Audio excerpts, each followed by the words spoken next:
अस्सलाम वालेकुम स्टूडेंट्स। आज हम केमिस्ट्री को टॉपिक डिस्कस करने जा रहे हैं, kinetic molecular theory of gases. और ये टॉपिक गैसेस चैप्टर का लास्ट टॉपिक हमारे पास। तो बच्चे, फर्स्ट ऑफ ऑल बर्नौली ने इन 1738 गैसेस के क्वांटिटेटिव बिहेवियर को स्टडी करने के लिए kinetic molecular theory of gases ये उसने पेश की थी। और बच्चे बाद में कोलाशियस साइंटिस्ट ने इन 1857 इस kinetic molecular theory of gases को यूज़ करके काइनेटिक इक्वेशन डिराइव की थी। और फिर उस काइनेटिक इक्वेशन से जितने भी गैस लॉज हमने पढ़े हैं, Boyle's law, Charles law, Avogadro's law, Graham's law, उन लॉज को उस काइनेटिक गैस इक्वेशन से उनको डिड्यूस किया था। बच्चे याद रखना, एक हमने पीछे जनरल गैस इक्वेशन पढ़ी है वो और है, और ये जो कोलाशियस ने काइनेटिक गैस इक्वेशन दी थी ये हमारे पास और है। और इस कोलाशियस ने इस काइनेटिक गैस इक्वेशन से सारे जितने भी गैस लॉज हैं उनको रिड्यूस भी किया था। और बच्चे उसके बाद ये जो थ्योरी थी इसको फर्दर इलेबोरेट और एक्सटेंड किया था मैक्सवेल ने। अब कहा जाता है कि जो बर्नौली था, बच्चे टोटल हमारे पास इस kinetic molecular theory of gases के 8 पोस्टुलेट हैं, तो उनमें से जो 6 पोस्टुलेट थे वो बर्नौली ने दिए थे, और जो रिमेनिंग 2 पोस्टुलेट थे बच्चे वो मैक्सवेल ने दिए थे। उसके अलावा मैक्सवेल ने इसका एक और भी बच्चे इसका कंट्रीब्यूशन है, वो है कि इसने दिया था law of distribution of velocities. According to this law, molecules are in the form of groups having definite velocity ranges. के बच्चे हमारे पास अगर एक बीकर है, अगर एक बीकर के अंदर मॉलिक्यूल पड़े तो हमें पता है कि मॉलिक्यूल वो रैंडमली कोलाइड करते हैं with each other with the wall of container. और अगर लेट्स सपोज हमारे पास ये टेम्परेचर 25 डिग्री टेम्परेचर पर हमने इस कंटेनर को रख दिया है, तो हमें पता है कि इस कंटेनर के अंदर जितने भी मॉलिक्यूल होंगे तो उन सब की एनर्जी सेम नहीं होगी। कुछ की एनर्जी ज़्यादा होगी, कुछ की एनर्जी कम होगी। तो बच्चे, लॉ ऑफ डिस्ट्रीब्यूशन ऑफ जो वेलोसिटीज़ हैं ये भी इसी चीज़ को बताता है कि उनकी जो वेलोसिटीज़ होती हैं वो उनके दरमियान डिफरेंट वेलोसिटी रेंजेस वो उनके मन होती हैं। मीन कुछ की वेलोसिटी ज़्यादा होती है और कुछ की वेलोसिटी वो कम होती है। इस तरह जो बोल्ट्जमैन साइंटिस्ट था बच्चे, उसने दिया था law of distribution of energy. Same here का वही मॉलिक्यूल की जो एनर्जीज़ होती है वो भी क्या होती है, वो भी डिफरेंट होती है। और लास्ट में हमारे पास इसमें वैंडरवाल साइंटिस्ट की कंट्रीब्यूशन आती हैं। एक्चुअली बच्चे, वंडरवाल जो साइंटिस्ट था उसने जनरल गैस इक्वेशन को मॉडिफाई किया था। जनरल गैस इक्वेशन हमारे पास क्या होती है, P V is equal to N R T. हमें पता है कि जो P V is equal to N R T general gas equation ये जस्ट एप्लीकेबल है आइडियल गैसेस के लिए। लेकिन वंडरवाल ने साइंटिस्ट ने इस जनरल गैस इक्वेशन को मॉडिफाई किया था किसके लिए बच्चे, फॉर द रियल गैसेस। जो नॉन आइडियल गैसेस होती हैं उनके लिए जनरल गैस इक्वेशन को मॉडिफाई किया था। और उसने अपनी जो इक्वेशन दी थी बच्चे वो क्या दी थी, P plus A N square over V square and V minus N B is equal to N R T. अगर हम दोनों इक्वेशन को देखें तो बच्चे दोनों इक्वेशन की जो राइट साइड है वो इक्वल है। जस्ट डिफरेंस कहाँ पे आ रहा है बच्चे, वो लेफ्ट साइड पर आ रहा है, क्योंकि उसने वैंडरवाल ने बच्चे ये प्रेशर की करेक्शन भी की थी और वॉल्यूम की करेक्शन भी की थी, और जिसको नेक्स्ट हमने डिटेल से भी देखना है। अब बच्चे हम kinetic molecular theory of gases के पोस्टुलेट देखें तो मेनली हमारे पास इसके बच्चे 8 पोस्टुलेट हैं। फर्स्ट पोस्टुलेट क्या है कि each gas consist of large number of very small particle which are called molecule. अगर हम बात करेंगे हीलियम, नियोन, आर्गॉन, जितनी भी नोबल गैसेज हैं बच्चे, they have mono atomic molecule. ये मोनो अटोमिक मॉलिक्यूल की फॉर्म में एग्जिस्ट करती हैं, क्योंकि बच्चे हमें पता है कि जो नोबल गैसेज होती हैं इनका ऑक्टेट जो होता है वो ऑलरेडी कंप्लीट होता है, ये स्टेबल होती हैं, ये इनर्ट होती हैं, किसी चीज़ से रिएक्ट नहीं करती, इस वजह से ये मोनो अटोमिक फॉर्म में ये एग्जिस्ट कर सकती हैं। सेकंड बच्चे पोस्टुलेट है कि the molecule of the gas move haphazardly, मतलब इनकी जो मोशन होती है वो रैंडम होती है, they show random motion and they collide with one another and with the wall of the container and change their direction. इसको ऑलरेडी भी हम दे चुके हैं। थर्ड की बच्चे बात करें, the pressure exerted by a gas is due to the collision of it molecule with the wall of container. कि जब वो मॉलिक्यूल गैस का सिलेंडर है, जब उसकी वाल पर जब वो स्ट्राइक करते हैं, जब कोलाइड करते हैं, टकराते हैं, तो उसको उस कंटेनर की वाल के ऊपर क्या एक्सर्ट करते हैं, प्रेशर एक्सर्ट करते हैं। And the collision among the molecules are perfectly elastic. बच्चे परफेक्टली इलास्टिक का मतलब क्या होता है कि बिफोर कोलिजन और आफ्टर कोलिजन उनका काइनेटिक एनर्जी और मोमेंटम क्या होगा, वो इक्वल होगा। ये ओवरऑल सिस्टम का जो total kinetic energy, total momentum वो क्या रहेगा, वो कंजर्व रहेगा, वो कांस्टेंट रहेगा, वो चेंज नहीं होगा। और बच्चे नेक्स्ट हमारे पास पोस्टुलेट है कि जो गैस मॉलिक्यूल्स होते हैं उनके दरमियान जो स्पेस होती है वो बहुत ज़्यादा होती है, उनके दरमियान एम्प्टी स्पेसेस जो हैं वो बहुत ज़्यादा होती हैं। और बच्चे 5 पॉइंट के जो आइडियल गैसेस होती हैं उनके दरमियान फोर्स ऑफ अट्रैक्शन नहीं होती, और ये बहुत इंपॉर्टेंट पोस्टुलेट है। बच्चे 6 पोस्टुलेट की बात करें तो ये भी बहुत इंपॉर्टेंट है कि the actual volume of molecule of a gas is negligible as compare to the volume of the gas. कि अगर हमारे पास कंटेनर के अंदर लेट्स सपोज अगर ये गैस सारी बच्चे फिल है, तो ये तो हमारे पास है टोटल वॉल्यूम ऑफ गैस। अब अगर हम बात करें मॉलिक्यूल के एक्चुअल वॉल्यूम की बात करें, तो मॉलिक्यूल का जो एक्चुअल वॉल्यूम होता है वो बहुत, ये देखो बिल्कुल इतना सा है, which is very negligible as compare to the volume of the gas. और बच्चे 7 पोस्टुलेट की बात करें, the motion imported to the molecule by the gravity is negligible as compare to the effect of continued collision between them, के molecules की जो motion है बच्चे उसको ग्रेविटी इतना ज़्यादा अफेक्ट नहीं कर रही, ग्रेविटी की वजह से उनकी मोशन इतनी ज़्यादा प्रोड्यूस नहीं रही, बल्कि ज़्यादा उनकी मोशन किसकी वजह से हो रही है, ड्यू टू कोलिजन। और बच्चे लास्ट के एवरेज जो kinetic energy of gas molecule होती है वो एब्सोल्यूट टेम्परेचर के डायरेक्टली प्रोपोर्शन होती है। एक तो बच्चे पहली बात ये कि यहाँ पर एवरेज काइनेटिक एनर्जी का लेना ज़रूरी है, और साथ में एब्सोल्यूट टेम्परेचर आपको बताया था कि टेम्परेचर को अगर हम केल्विन स्केल में मेजर करते हैं तो उसे हम क्या बोलते हैं, एब्सोल्यूट टेम्परेचर बोलते हैं। तो average kinetic energy is directly proportional to the absolute temperature. अब बच्चे ये जो आर जी क्लासियस साइंटिस्ट था, इसने जो इक्वेशन एक ड्राइव की थी जिसे हम क्या बोलते हैं, काइनेटिक गैस इक्वेशन बोलते हैं। और बच्चे इसके अंदर मेनली इसने किस चीज़ को डिटरमाइन किया था, प्रेशर को डिटरमाइन किया था, क्योंकि हमें पता है बच्चे कि कोलिजन की वजह से जो गैस के जो मॉलिक्यूल होते हैं वो कंटेनर की वाल पर फोर्स लगाते हैं, और जब उस फोर्स को हम एरिया से डिवाइड करते हैं तो हमारे पास क्या आ जाता है बच्चे, वो प्रेशर आ जाता है। और उस प्रेशर को इसने क्लासियस ने अपनी काइनेटिक गैस इक्वेशन के अंदर बच्चे ये इसने अपनी इक्वेशन वो बनाई थी, PV is equal to 1/3 mn C bar square. अब बच्चे यहाँ पर P क्या है, प्रेशर, V हमारे पास क्या है, वॉल्यूम, और M क्या है, mass of one molecule of gas. N की बच्चे बात करें तो ये हमारे पास है टोटल नंबर ऑफ मॉलिक्यूल, उस सिलेंडर के अंदर जितने नंबर ऑफ मॉलिक्यूल होंगे उनको हम N से डिनोट करेंगे, और C स्क्वायर बार बच्चे उनकी होगी मीन स्क्वायर वेलोसिटी। अब हम यहाँ पर मीन स्क्वायर वेलोसिटी क्यों यूज़ कर रहे हैं बच्चे, वो इस वजह से क्योंकि हमें पता है कि जो कंटेनर के अंदर जितने भी मॉलिक्यूल हैं तो उन सब की वेलोसिटी सेम नहीं है, तो फिर हम उनका पहले स्क्वायर ले लेंगे और फिर उनका एवरेज ले लेंगे। The idea of mean square velocity is very important. All the molecule of gas under the given condition do not have the same velocity, rather different velocities are distributed among the, वही बात बच्चे के different molecule की जो velocity होगी वो different होंगी। हम लेट्स सपोज करते हैं कि जो N1 मॉलिक्यूल है उनकी वेलोसिटी C1 है, जो N2 मॉलिक्यूल हैं उनकी वेलोसिटी C2 है, इस तरह N3 जो मॉलिक्यूल हैं उनकी वेलोसिटी जो है उसको हम डिनोट कर रहे हैं C3 के साथ डिनोट कर रहे हैं। तो हमने फिर क्या करना बच्चे, मीन स्क्वायर, दो वर्ड है इसके अंदर, मीन और स्क्वायर। पहले हमने सब वेलोसिटी का क्या लेना है, स्क्वायर, और फिर हम उनका मीन लेना, मीन हमने उनका एवरेज लेना। एवरेज लेने के लिए हम क्या करते हैं बच्चे, उनको नंबर से क्या कर देते हैं, डिवाइड कर देते हैं। अब अगर इसी मीन स्क्वायर वेलोसिटी का हम अंडर रूट लेंगे तो उसे हम क्या बोलेंगे, रूट मीन स्क्वायर वेलोसिटी, जिसको हम डिनोट करते हैं CRMS, या बच्चे इस C स्क्वायर बार के ऊपर क्या ऐड कर देते हैं, स्क्वायर रूट ऐड कर देते हैं।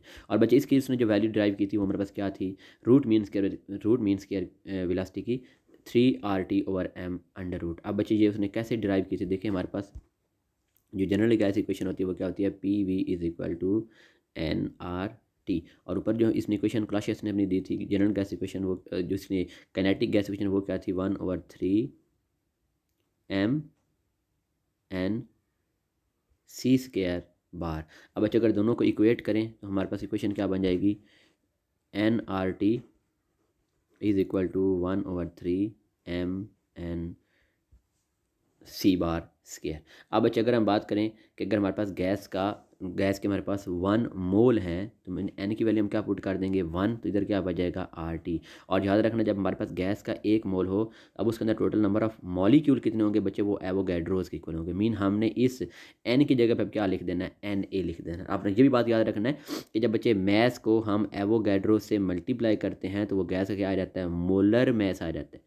मीन चूँकि हम गैस का 1 मोल ले रहे हैं, उस 1 मोल की वजह से मैं अब n की जगह पे क्या लिखूँगा, Na लिखूँगा, और इस Na को जब उसके मैस से मल्टीप्लाई करेंगे तो क्या आ जाएगा, मोलर मैस आ जाएगा। तो इक्वेशन क्या बन जाएगी, 1/3 capital M mean molar mass C square bar is equal to RT। तो बच्चे अब देखें, इसको मैं अगेन यहाँ पर लिख रहा हूँ बच्चे, हमने क्या निकाली, RT is equal to 1/3 capital M C square bar. तो बच्चे 3 डिवाइड उधर जाकर क्या हो जाएगा, मल्टीप्लाई, तो क्या बन जाएगा 3RT, और M इधर क्या हो जाएगा, डिवाइड, इधर C स्क्वायर बार, तो दोनों साइड पर हम क्या ले लेंगे, अंडर रूट ले लेंगे। तो इक्वेशन क्या बनेगी, 3RT/कैपिटल M।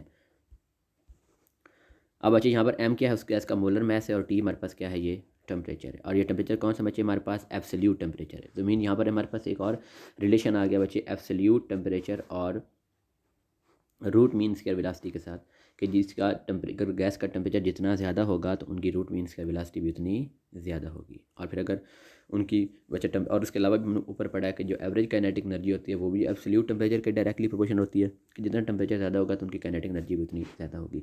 अब बच्चे इसी काइनेटिक गैस इक्वेशन को यूज़ करके क्लासियस ने जितने भी गैस लास्ट थे उनको बच्चे यहाँ से रिड्यूस किया था। ये कोई इतना ज़्यादा इंपॉर्टेंट नहीं है लेकिन हम इनको देख लेते हैं।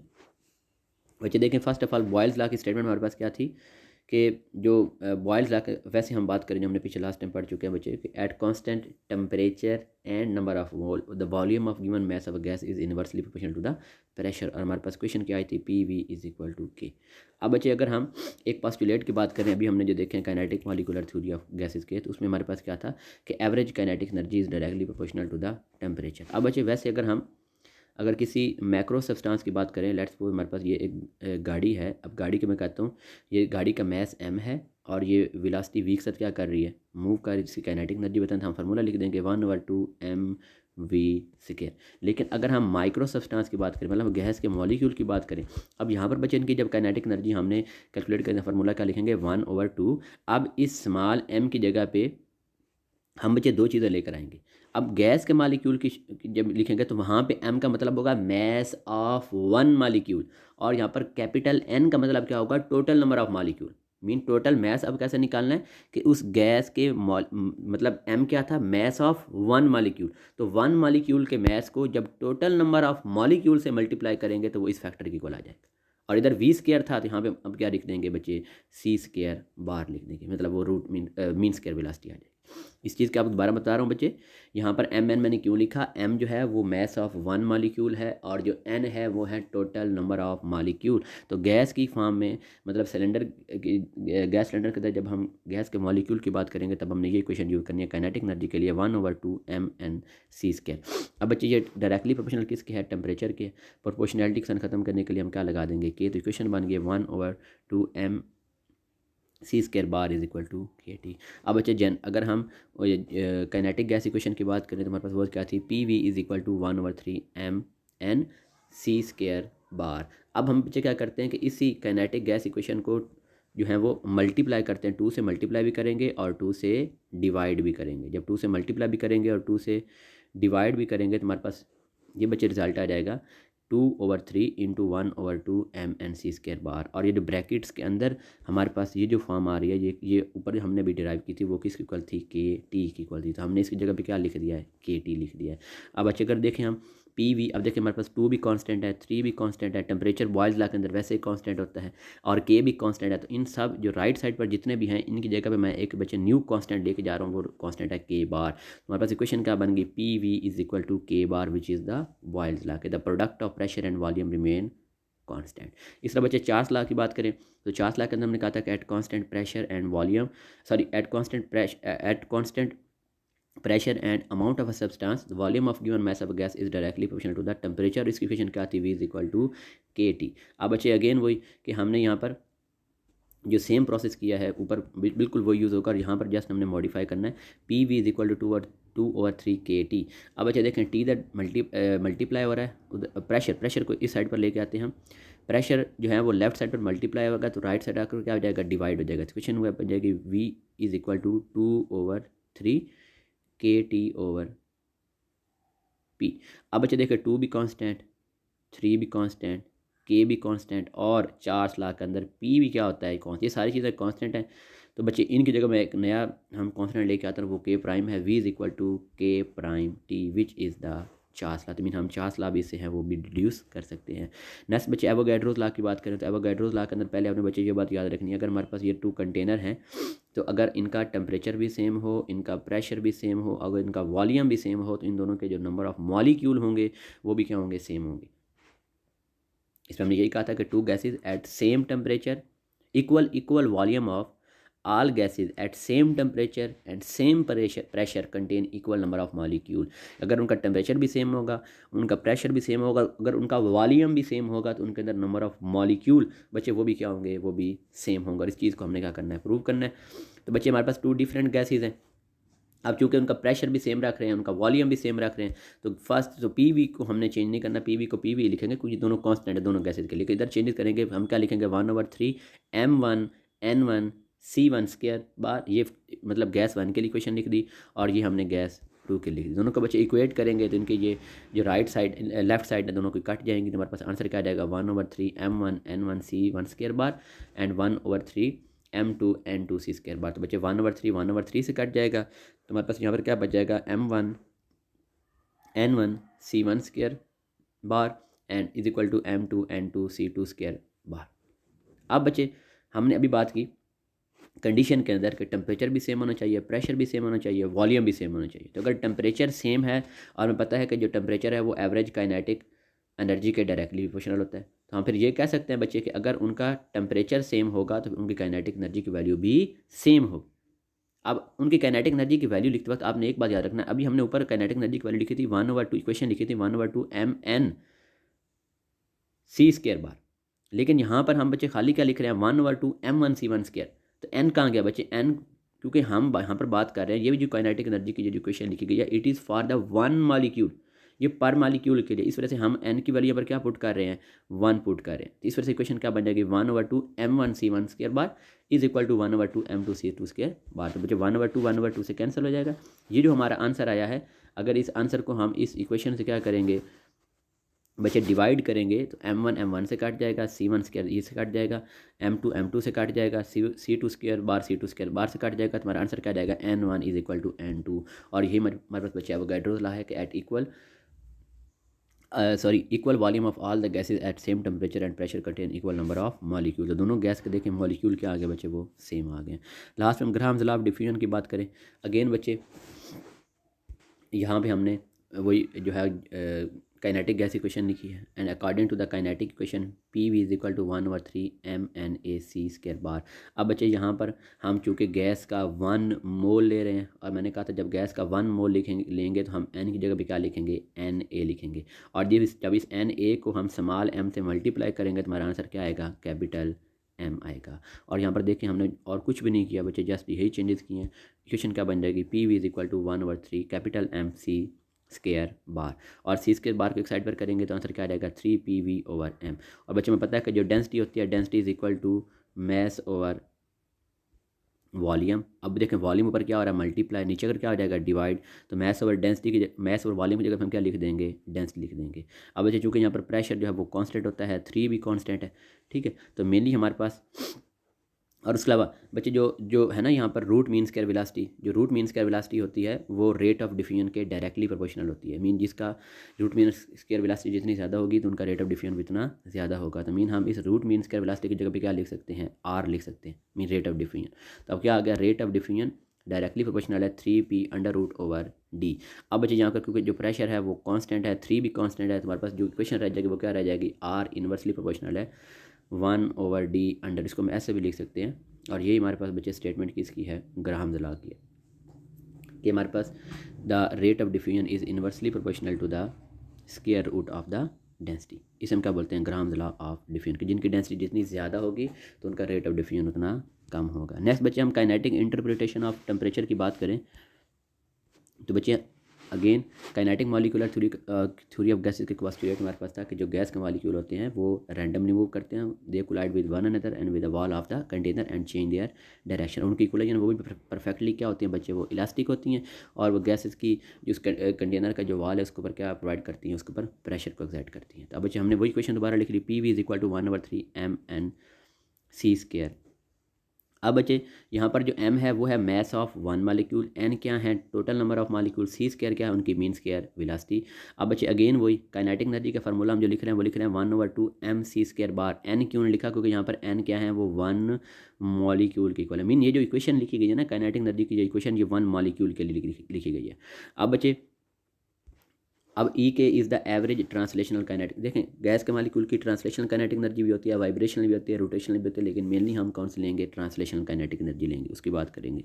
अब बच्चे हमारे पास ये इक्वेशन बच्चे वही PV is equal to 1/3 mn(c²) bar, और उसको हमने टू से मल्टीप्लाई भी करेंगे, 2 से डिवाइड भी करेंगे, तो बच्चे हमारे पास ये इक्वेशन आ जाएगी PV is equal to 2/3 n 1/2 mc²।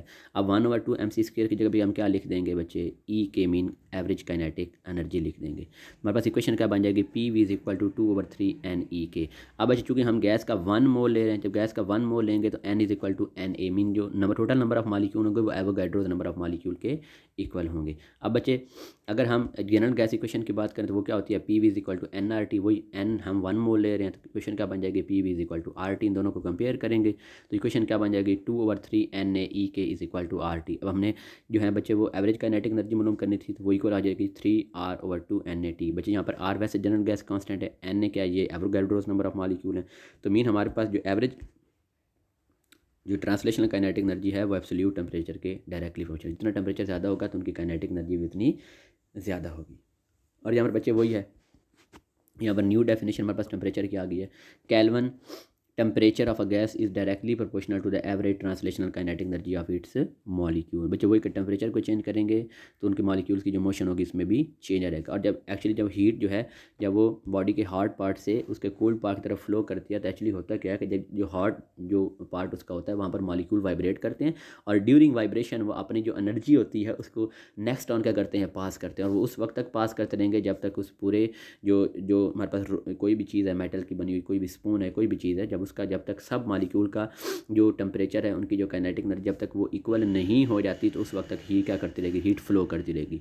Mean heat उस वक्त तक फ्लो करेगी जब तक सबका जो एनर्जी है या सबका जो टेम्परेचर है वो इक्वल नहीं हो जाता। बच्चे गैसेज और लिक्विड की बात करेंगे तो वहाँ पे टेम्परेचर यूज़ होता है as a measure of average translational kinetic energy of molecule. और सॉलिड्स की बात करें, चूँकि सॉलिड्स में जस्ट वाइब्रेशनल काइनेटिक एनर्जी होती है, तो वहाँ पे हम बोलेंगे कि temperature is use as a measure of vibrational kinetic energy. फिर हमने बच्चे एब्सोल्यूट जीरो की बात की थी कि एब्सोल्यूट जीरो हमारे पास वो टेम्परेचर होता है कि जिसके ऊपर जो गैस के मॉलिक्यूल होंगे या उनकी जो ट्रांसलेशनल जो मोशन होती है बिल्कुल वो क्या कर जाती है, सीज कर जाती है, और उस टेम्परेचर को हम क्या बोलते हैं, एब्सोल्यूट जीरो। इसके इक्वल होता है 0 केल्विन विच इज़ अनअटेनेबल, क्योंकि बच्चे इस टेम्परेचर पर पहुंचने से पहले जो गैसेज होती हैं वो लिक्विड में कन्वर्ट हो जाती हैं। और हमारे पास जो करंट जो अटैम्प्ट की गई है, लोएस्ट टेम्परेचर जो अचीव किया गया है बच्चे वो कितना है, 10⁻⁻5 केल्विन। 0 केल्विन को हम अटेन नहीं कर सकते। नेक्स्ट बच्चे लिक्विफेक्शन ऑफ गैसेज की बात करें। लिक्विफेक्शन का मतलब क्या होता है कि गैस को किस में कन्वर्ट करना है, लिक्विड के अंदर कन्वर्ट करना है। जब गैस, क्योंकि बच्चे गैस के दरमियान एम्प्टी स्पेसेस बहुत ज़्यादा होती हैं, अब अगर लिक्विड में कन्वर्ट करना है तो लिक्विड में एक तो बच्चे स्पेसेस भी कम होती है, और उसके अलावा लिक्विड के अंदर प्रोमिनेंट अट्रैक्टिव फोर्सेज होती हैं, लेकिन गैसेज में अट्रैक्टिव फोर्सेज नहीं होती। तो अगर हम हाई प्रेशर अप्लाई करेंगे तो हाई प्रेशर की वजह से इनके दरमियान वो जो स्पेसिस होंगी वो कम हो जाएंगी, मॉलिक्यूल कम क्लोज टुगेदर, जिसकी वजह से उनके दरमियान अट्रैक्टिव फोर्स डेवलप होने के चांस भी ज़्यादा होंगे। इस अगर हम टेम्परेचर को कम कर देंगे, तो उनकी काइनेटिक एनर्जी कम हो जाएगी। जब उनकी मोशन स्लो हो जाएगी, जब वो नज़दीक होंगे तो फिर भी उनके अंदर जो है वो अट्रैक्टिव फोर्सेज वो डेवलप होने के चांस उतने ज़्यादा होंगे। तो मीन हम हाई प्रेशर अप्लाई करके और लो टेम्परेचर अप्लाई करके गैस को लिक्विड में कन्वर्ट कर सकते हैं। यहाँ पर बच्चे हमने 2 टर्म पढ़नी है। वैसे ये इतना ज़्यादा ये जो पार्ट है इस भी इतना ज़्यादा इंक्लूड नहीं है, लेकिन हम बाई चांस कर रहे हैं कि अगर यहाँ से भी कोई MCQ अगर आ जाता है तो वो आपका मिस ना हो। बच्चे क्रिटिकल टेम्परेचर और क्रिटिकल प्रेशर। क्रिटिकल टेम्परेचर हम किसे बोलते हैं, the highest temperature at which a substance can exist as liquid is called its critical temperature. मतलब अगर हमने किसी गैस को लिक्विफाई करना है तो मतलब उस गैस का जब वो गैस बच्चे लिक्विड में कन्वर्ट होगी तो उस लिक्विड का उस टेम्परेचर को हम बोलते हैं क्रिटिकल टेम्परेचर। मतलब क्रिटिकल टेम्परेचर का मतलब ये कि अगर क्रिटिकल टेम्परेचर से हम अबव जाएंगे, इससे थोड़ा सा भी ज़्यादा टेम्परेचर होगा तो वो जो चीज़ होगी वो गैस के फॉर्म में एग्जिस्ट करेगी, और अगर ये क्रिटिकल टेम्परेचर होगा या इससे कम होगा तो वो चीज़ लिक्विड की फॉर्म में एग्जिस्ट करेगी। मीन क्रिटिकल टेम्परेचर वो मैक्सिमम टेम्परेचर है कि जहाँ पर वो चीज़ लिक्विड की फॉर्म में एग्जिस्ट कर सकती है। अगर हम क्रिटिकल टेम्परेचर से थोड़ा सा भी अबव जाएंगे तो वो लिक्विड अगेन किस में कन्वर्ट हो जाएगा, गैस में कन्वर्ट हो जाएगा। तो मीन अगर हमने इस गैस को लिक्विफाई करना है तो उसका जो जो जो क्रिटिकल टेम्परेचर है उससे टेम्परेचर से क्या होना चाहिए, हमेशा कम होना चाहिए, तब ही वो गैस लिक्विड में कन्वर्ट होगी, अदरवाइज वो कन्वर्ट नहीं होगी। और इस लिक्विड टेम्परेचर पे उसका मतलब क्रिटिकल टेम्परेचर पर गैस को लिक्विफाई करने के लिए इसका जो प्रेशर होता है उस प्रेशर को हम क्या बोलते हैं, क्रिटिकल प्रेशर बोलते हैं। इसकी बच्चे जो वैल्यूज़ यहाँ पर दी गई आपने देख लेनी है, इनको याद कर लेना है, कोशिश करें अगर हो जाए तो अच्छी बात है। ऑक्सीजन के क्रिटिकल टेम्परेचर दिया गया है। अब देखिए उसका क्रिटिकल टेम्परेचर कितना है 154.4 केल्विन। अब अगर उसको इस ऑक्सीजन को अगर हमने लिक्विफाई करना है तो हमने उसे फिर कंडीशन प्रोवाइड करनी है, उसके अंदर जो टेम्परेचर होना चाहिए वो 154.4 केल्विन से कम होना चाहिए।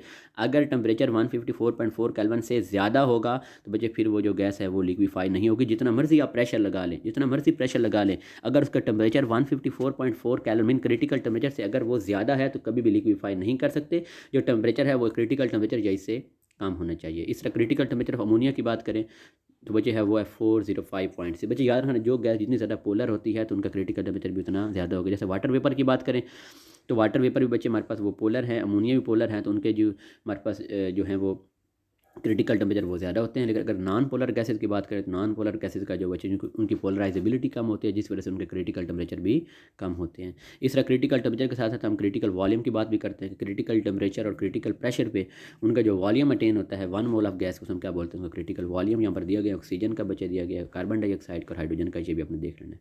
बच्चे मैं अगेन बता रहा हूँ ये कितना खास इंपॉर्टेंट टॉपिक नहीं है, ये टेबल विषय का आप याद ना करें, इसको जैसे आपने रीड कर लेना है, बाई चांस कर रहे हैं अगर वो इसमें से एमसीक्यू आ भी जाता है।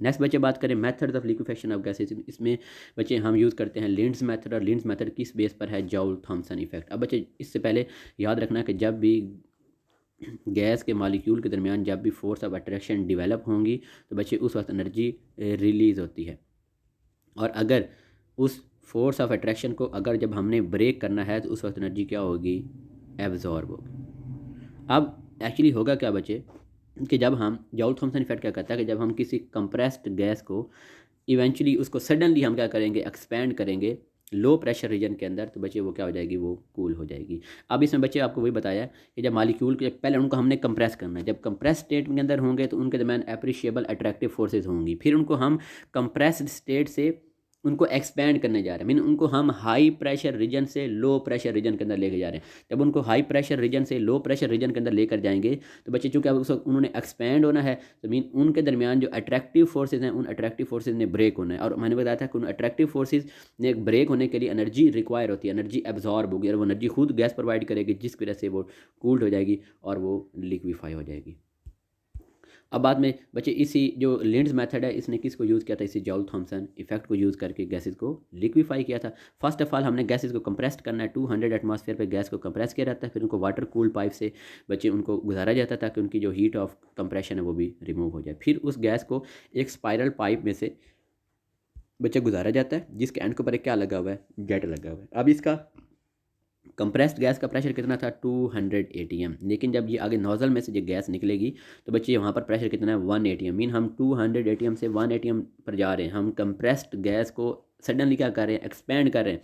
जब एक्सपेंड करेंगे बच्चे उनके दरमियान जो अट्रैक्टिव फोर्सेज होंगी, अब उन्होंने ब्रेक होना है, उन अट्रैक्टिव फोर्सेज के लिए एनर्जी रिक्वायर होगी, एनर्जी गैस खुद प्रोवाइड करेगी, जिस वजह से वो क्या हो जाएगी, वो कूल डाउन हो जाएगी। अब वो जो कूल्ड एयर है वो अपवर्ड क्या करेगी बच्चे, राइज करेगी, और वो इनकमिंग आने वाली एयर को फर्दर बच्चे वो क्या करेगी, उसको कूल डाउन करेगी, और उसके बाद बच्चे वो एयर जो है वो कहाँ चली जाएगी, कंप्रेसर के अंदर, अगेन वो सर्कुलेट होती रहेगी। जब सर्कुलेट होकर नीचे आएगी, यहाँ से नीचे फिर जो ऊपर जा रही है वो इनकमिंग को भी कूल डाउन कर रही है, और ऐसा ऐसा एक ऐसा पॉइंट आएगा कि जिसके ऊपर उस गैस की लिक्विफिकेशन वो स्टार्ट हो जाएगी। लेकिन लिंड्स मेथड से हम बच्चे हाइड्रोजन और हीलियम गैस इनको लिक्विफाई नहीं कर सकते। इसकी रीज़न क्या है कि हाइड्रोजन का बच्चे हमारे पास जो क्रिटिकल टेम्परेचर हाइड्रोजन का होता है वो हमारे पास होता है बच्चे -248 डिग्री, और हीलियम का जो क्रिटिकल टेम्परेचर होता है वो होता है -268 डिग्री। और बच्चे ये जो टेम्परेचर हैं ये हम लिंड्स मेथड के थ्रू ये अटेन नहीं कर सकते, जिसकी वजह से लिंड्स मेथड के जरिए हम हाइड्रोजन और हीलियम को लिक्विफाई नहीं कर सकते। लास्ट बच्चे अगर हम non ideal behaviour of gases की बात करें, देखें आइडियल गैसेज हमारे पास अभी हम देखेंगे नेक्स्ट कौन से हैं कि जो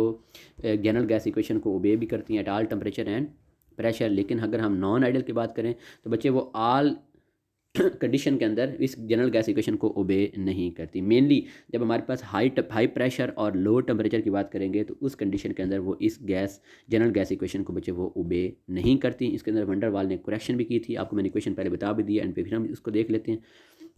तो बच्चे देखें जो आइडियल गैस होती है वो सारे के सारे लॉज को क्या करती है, under all condition of temperature and pressure वो उन गैस लॉज को भी क्या करती है, वो जनरल गैस इक्वेशन को जो आइडियल गैस है वो ओबे करती है। लेकिन अगर हम बिहेवियर की बात करें हाइड्रोजन, हीलियम, नाइट्रोजन और कार्बन डाइऑक्साइड की, तो ये बच्चे अंडर ऑल कंडीशन ये गैस लॉज को ओबे नहीं करती। अब बच्चे यहाँ पर हम देखें जनरल गैस इक्वेशन क्या होती है, PV = nRT। जब PV को डिवाइड कर देंगे तो क्या बन जाएगा, nRT/P PV। और बच्चे ये हमारे पास किसको इक्वल है, कंप्रेसिबिलिटी फैक्टर के इक्वल है। अगर हम नोबल गैसेज की बात करेंगे तो बच्चे उनका जो कंप्रेसिबिलिटी होगा फैक्टर उसकी वैल्यू क्या होगी, वो यूनिटी, वो 1 के इक्वल होगा। ये देखिए, ये जो स्ट्रेट लाइन जा रही है ये आइडियल बिहेवियर की है, मतलब जो आइडियल गैसेज होंगी उनकी कंप्रेसिबिलिटी फैक्टर जो होगा वो 1 होगा। लेकिन अगर हम बच्चे बाकी जो गैसेज हैं, हाइड्रोजन है, हीलियम है, नाइट्रोजन है, ये कार्बन डाइऑक्साइड है, जब उनके लिए हम ये ग्राफ प्लॉट करेंगे तो बच्चे उनकी जो कर्व्स आएंगी अब वो इस स्ट्रेट लाइन से क्या कर रही हैं, डेविएट कर रही हैं। तो वो जो डेविएट कर रही हैं वो इस चीज़ को शो कर रही हैं कि ये जो गैसेज हैं ये नॉन आइडियल बिहेवियर रखती हैं, इनका आइडियल बिहेवियर नहीं है। मीन ये under all condition of temperature and pressure ये गैस लॉ को अबे नहीं करती, क्योंकि जैसे जैसे बच्चे प्रेशर इंक्रीज़ होता जाएगा तो इन ये स्ट्रेट लाइन है उनसे ये क्या हो रही है, ये दूर मूव कर रही है, मतलब इसकी वजह से इनका जो है वो ये नॉन आइडियल बिहेवियर शो कर रही हैं। अब बच्चे देखें जैसे जैसे प्रेशर इंक्रीज़ होगा, आप देखें नॉर्मल क्या होता है कि जब आइडियल केस की बात कर रहा हूँ कि जब प्रेशर इंक्रीज़ होगा तो उसकी वजह से वॉल्यूम क्या होता है, वो डिक्रीज़ होता है। लेकिन वॉल्यूम इस तरह डिक्रीज़ होता है कि PV/nRT की वैल्यू वो क्या रहती है, कांस्टेंट। ये देखें, ये बात आइडियल के लिए, जब प्रेशर इंक्रीज़ करेंगे तो वॉल्यूम डिक्रीज़ होगा, लेकिन वॉल्यूम इस तरह डिक्रीज़ होगा कि PV/nRT मीन उस कंप्रेसिबिलिटी फैक्टर उसकी वैल्यू 1 रहेगी, वो चेंज नहीं होगी। लेकिन इन 4 गैसेज की बात करें तो बच्चे इनके लिए क्या होगा कि जब हम प्रेशर को इंक्रीज़ करेंगे तो वॉल्यूम डिक्रीज़ होगा, लेकिन जितना डिक्रीज़ होना चाहिए उतना नहीं होगा, उससे ज़्यादा डिक्रीज़ हो जाएगा। जैसे हमने चांस में बात की थी ना कि अगर हम प्रेशर को 2 गुना बढ़ाएंगे तो वॉल्यूम 2 गुना कम हो जाएगा, प्रेशर को 4 गुना बढ़ाएंगे तो वॉल्यूम 4 गुना कम हो जाएगा। लेकिन अब यहाँ पर 4 गुना कम नहीं हो रहा, यहाँ पर कुछ ज़्यादा कम हो रहा है। वो कितना कम हो रहा है बच्चे, वो हम वंडर वाली क्वेश्चन से कैलकुलेट कर लेते हैं। तो मीन ये इस वजह से जो गैसेज होती हैं ये नॉन आइडियल बिहेवियर शो करती हैं। अगर हम हीलियम की बात करें तो हीलियम बच्चे फिर भी जो है वह स्ट्रेट लाइन के नज़दीक है, तो मतलब उसका कुछ हद तक आइडियल बिहेवियर है। और हाइड्रोजन की बात करें तो वो से दूर है, तो इसका जो है वो नॉन आइडियल जो बिहेवियर है वो हीलियम से भी ज़्यादा है। नाइट्रोजन की बात करें और सबसे कार्बन डाइऑक्साइड की बात करें तो बच्चे कार्बन डाइऑक्साइड सबसे ज़्यादा नॉन आइडियल बिहेवियर रखती है। लेकिन अगर हम इसी ग्राफ को अगर हम 100 डिग्री टेम्परेचर के ऊपर प्लॉट करेंगे, मीन हाई टेम्परेचर प्रोवाइड करेंगे, तो बच्चे अगर हम देखें कि हाई टेम्परेचर के ऊपर इनकी जो लाइंस हैं वो देखें वो आइडियल गैस के बिल्कुल क्या हो गई हैं, नज़दीक हो गई। तो मीन यहाँ पर क्या पता चला कि अगर हम हाई टेम्परेचर अप्लाई करते हैं तो हाई टेम्परेचर पर ये they show somehow ideal behaviour, क्योंकि उनकी जो लाइंस हैं वो इतनी ज़्यादा अब डेविएट नहीं हो रही। तो फिर वहाँ से हम बच्चे कंक्लूजन क्या कर लेते हैं, कंक्लूड हम करेंगे कि अगर गैस का लो प्रेशर होगा तो आइडियल हो। देखिए शुरू के अंदर तो वो ज़्यादा डेविएट नहीं कर रही, जैसे जैसे प्रेशर इंक्रीज़ हो रहा है तो डेविएट कर रही। मीन लो प्रेशर पे वो भी सम हाउ आइडियल बिहेवियर रखती हैं। मीन अगर प्रेशर लो होगा तो आइडियल बिहेवियर शो करेंगे, अगर प्रेशर इंक्रीज़ करते जाएंगे तो नॉन आइडियल बिहेवियर। टेम्परेचर की बात करें तो जितना टेम्परेचर ज़्यादा होगा तो आइडियल बिहेवियर, देखो ना। अब वैसे मैं कह सकता जितना टेम्परेचर बच्चे ज़्यादा होगा उनके दरमियान स्पेसेस उतनी ज़्यादा होंगी तो अट्रैक्टिव फोर्सेज उतनी कम होंगी तो उनका आइडियल बिहेवियर होगा। जितना टेम्परेचर कम करते जाएंगे तो बच्चे उनके मैंने अट्रैक्टिव फोर्सेज डिवेल्प होंगी, जिस वजह से वो नॉन आइडियल बिहेवियर शो करेंगी। और बच्चे ये MCQs भी आ चुके हैं, इसको आपने देख लेना। अब बच्चे काजेज ऑफ डिफ्यूजन की बात करें तो वहाँ पर बच्चे जो kinetic molecular theory of gases है उसके अंदर वंडर वाल ने कहा था हमारे पास जो 2 फॉल्टी पोस्टुलेट थे। नंबर 1 क्या था कि there are no force of attraction among the gas molecule and the actual volume of the gas molecule is negligible as compare to the total volume of the vessel. अब बच्चे देखें जब हम किसी गैस के ऊपर जो है वो प्रेशर को इंक्रीज़ करते हैं, टेम्परेचर को लो करते हैं, तो मॉलिक्यूल कम क्लोज टुगेदर, तो उनके दरमियान फोर्स ऑफ अट्रैक्शन तो डेवलप हो जाती हैं। तो मीन इसी वजह से वो जो है वो जो नॉन आइडियल बिहेवियर वो गैसेज शो करती हैं, वो आइडियल बिहेवियर से डेविएट क्यों करती हैं, क्योंकि जब उनको प्रेशर अप्लाई करते हैं ना तो उनके दरमियान फोर्स ऑफ अट्रैक्शन क्या हो जाती हैं, डेवलप हो जाती हैं। उस अलावा बच्चे दूसरी कंडीशन की बात करें तो हमारे पास जो एक्चुअल वॉल्यूम ऑफ मॉलिक्यूल वो तो हमने कहा था कि वो तो निगलिजिबल होता है, वो बहुत ज़्यादा स्मॉल होता है। लेकिन यहाँ पर बच्चे अगर इस केस के अंदर देखेंगे जब हम प्रेशर इंक्रीज़ कर रहे हैं तो यहाँ पर गैस का मॉलिक्यूल्स का जो वॉल्यूम है वो निगलिजिबल नहीं है, वो उसको हम निगलेक्ट नहीं कर सकते, जिसकी वजह से भी ये नॉन आइडियल बिहेवियर शो करती हैं। बच्चे आइडियल गैस और रियल गैस के अंदर अगर हम डिफरेंस की बात करें, जो आइडियल गैस होती है उनका कोई डेफिनेट वॉल्यूम नहीं होता, रियल गैस का डेफिनेट वॉल्यूम होता है। ये जनरल गैस इक्वेशन को ओबे करती हैं और ये वंडर वाल जो गैस इक्वेशन जिसको मॉडिफाई किया गया था ये उसको ओबे करती हैं। और बच्चे इनकी जो कुलाइयन होती हैं वो परफेक्टली इलास्टिक होती हैं, इनकी कुलाइयन परफेक्टली इलास्टिक नहीं होती, इनके दरमियान इंटरमॉलिक्यूलर फोर्सेज नहीं होती, इनमें इंटरमॉलिक्यूलर फोर्सेज भी होती हैं। ये हाइपोथेटिकल गैस हैं, ये हमारे इन्वायरमेंट में एग्जिस्ट नहीं करती आइडियल गैसेज, लेकिन जो रियल गैसेज है ये एग्जिस्ट करती हैं। उसके अलावा जो आइडियल गैसेज हैं वो हाई प्रेशर पर एग्जिस्ट करती हैं और जो हमारे पास जो रियल गैसेज हैं ये लो प्रेशर पे एग्जिस्ट करती हैं। और उसके बच्चे ये टेम्परेचर, प्रेशर या अदर गैसेज पे ये फैक्टर पे डिपेंड नहीं करती, but they interact with other gases and they are highly dependent. Okay students, Allah हाफिज़।